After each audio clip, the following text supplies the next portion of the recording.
Okay, so we're here now at Hinton. Yeah, and we finally have a bigger place.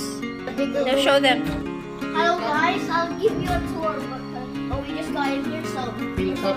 Hilltop, yeah. So here we finally have a really big. Ang sali naman. Oh wait, okay, it's so tiny. But and here's the coffee and the microwave. And Cool. yeah, and then the bathroom here with a shower and a toilet and sink. Fancy Game. which also has a fancy sink right there. And also some lotion and soap and stuff. And a soap bar right here. Then some towels, big to small toilet paper. And then the cabinet, the drawer here. And then here we have a table. And then a mirror. Then we have a lot of lights. That is the table here. Not much, but and here is the bed. Now you go. And here is the TV. And here is a clock, I think. Wait. And then here is a telephone and some more lights. And a really cool bed and a really nice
I don't have much. I just have bread.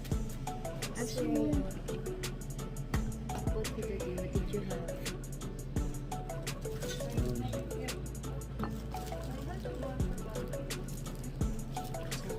Breakfast, you did?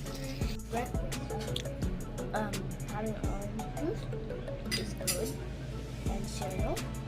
Bread. How about you, Daddy? No English.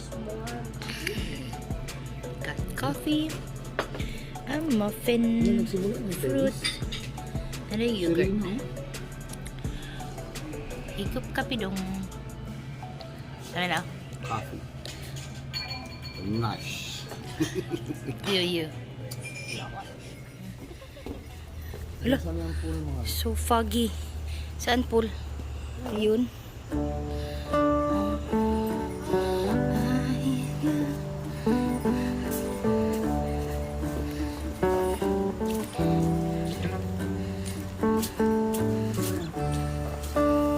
Hala, it's so foggy, man. So we are leaving. Hi. So we are here at Salmon Wharf. Salmon Arm Wharf. Gonna check out their wharf. And it's foggy today. What's the temp? Oh, it's not that bad. It's 12 degrees. So it's 12 degrees, but it's foggy. So let me show you guys. And what's the time? It's Time 9. It's already 9 in the morning, and this is our first stop before we proceed to Kelowna for our third day road trip.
Uwi na.